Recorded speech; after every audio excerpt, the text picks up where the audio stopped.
the thing is with me is I don't give a I don't give a shit what anybody says or what anybody thinks. I have this mindset. I know exactly who the I am. I have my circle of people that I hang around with who know me and know what I'm about and whatever. And anybody else who doesn't like it or doesn't want to, fucking bad. I mean, I'd like to believe I'm not, but I've just never seen any proof, so I just don't debate it anymore, you know? It's like I could spend my whole life debating it over and over again, weighing the pros and cons, and in the end, I still wouldn't have any proof, so I just don't debate it anymore. It's absurd. It is if everyone dies alone. I don't want to be alone. Obsession's gonna be talent every time. You got all the talent in the world, but are you obsessed? Is it all you ever think about? Let's face it, it's you against you out there. When you walk on that court, you have to think, I am the best guy out there. I don't care if LeBron's playing.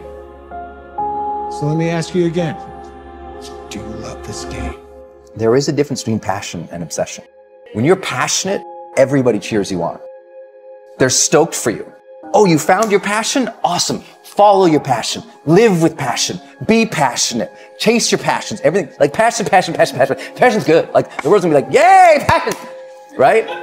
When you're obsessed, they're like, why you gotta be so crazy? Why can't you be satisfied? Why do you always gotta get things so perfect? Why you spend so much time here? When you're obsessed, people think you're nuts. So it's different. And it's like, I always tell people, if no one thinks you're crazy, you're not yet operating to the outer limits of your potential. You're not there yet. It's easy to give up. You know, Hell it's yeah. easy. It's the easiest thing in the world to do. I'm done. I ain't going. I ain't gonna keep going. Yeah, I don't feel like going to work. I'm done. Yeah, man. It's easy. It's very easy. But what's hard is going, yo, yesterday I got nothing from working as hard as I could. Nothing happened from that. I'm gonna do the same thing again today, but I'm gonna try to go harder. That's the hardest thing in the world. To get up every day and give 100% and be in the same position that you were each day, but mentally know that you're trying and trying and trying. That's a real grind. Shut that down. Do not listen to that little voice. Instead, go through the motions. Lift the weights, sprint the hill, work on the project, get out of bed. Now, as an overall rule, I do not like procrastination. You need to get things done. What would have had to have happened in a week for you to look back on that week with pride? Okay, maybe stop breaking promises to yourself. When you say, I'm going to wake up tomorrow at 7 a.m., and when the option comes to hit the snooze button, don't do it. There's one win that you've got for the day. That's action. The path of the exceptional person is one of an exception, which means that you are not with other people. And rather than fighting that or bemoaning it, see it as an indicator that you're on the right path. Because if everyone else were cheering you on, then it means you're not in the right place, because it means you're just like everyone else, and that's not where you want to be. When you were born, you are a phenomenon. You are unique. Your DNA has never occurred in the history of the universe, going back billions of years. It will never occur in the future. Your life experiences with your parents and everything that you experience in your early years going on up is unique. It's yours. You're one of a kind, right? So that is your source of power. To waste that is just the worst thing you can do in your life. And what the power is finding that uniqueness. What makes you you, and how you can mine that, and how you can go deep into it and use that to create a career path. So just go and do it, try, learn from it. You'll fail at some things. That's a learning experience that you need so that you can take that on to the next experience. And don't let people who you may respect and who you believe know what they're talking about, don't let them tell you it can't be done.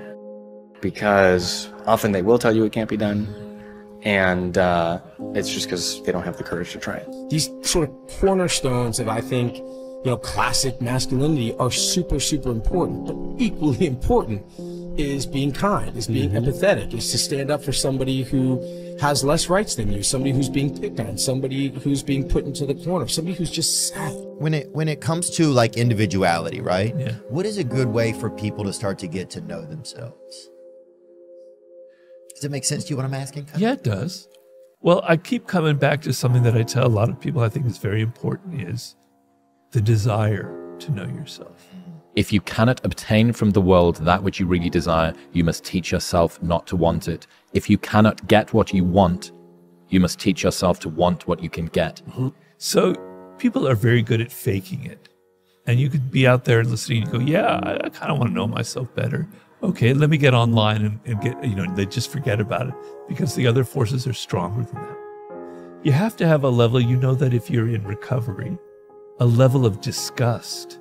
You have to hit bottom. Yeah. You have to go, I don't want to be like this anymore. I want to find out who I am. I want to touch that core of individuality that I know is still within me, that soul that I believe is still there. This is like confession and atonement. It's the proper way to think about it, is you can think about what it is that you did wrong or insufficiently that led to the collapse of your plan. Right, so that's the first investigation, right? And I'm not trying to be flippant about this, because sometimes people's dreams are quite realistic and they still fail catastrophically. It can be brutal. Maybe you did make a lot of good decisions and you suddenly got ill, or someone in your family did, and everything went to hell on you. It doesn't have to be because you've done something cardinally foolish that you fail. It's built into the structure of the world. But it doesn't matter. You can also retreat into yourself and you can say something like, all right, I need to retool my conception of strategy, but also potentially my conception of goal. Maybe I'm looking in the wrong place. Maybe I have to look somewhere else. You go back into your childhood and you go, what was it that made me so different, that was so weird about me? What was it that I was attracted to? As you go through that process, things will start coming up. It's like you're digging, you're excavating. If you're an archaeologist into your own past. Yeah, it's like using a brush and brushing off. You see a little bit of bone, and then you're like, yeah, what other questions can I ask around here that might help me remove a little more dirt? Yeah, and memories will come up, like your memory when you're 2 years old and your brother popping up his head. Things will start coming back to you. And you'll start connecting to who you were when you were young, and you're connecting to who you were as an adolescent. What did I do that wasn't as good as it could have been, and where did I fail to look so that the probability of my failure was higher?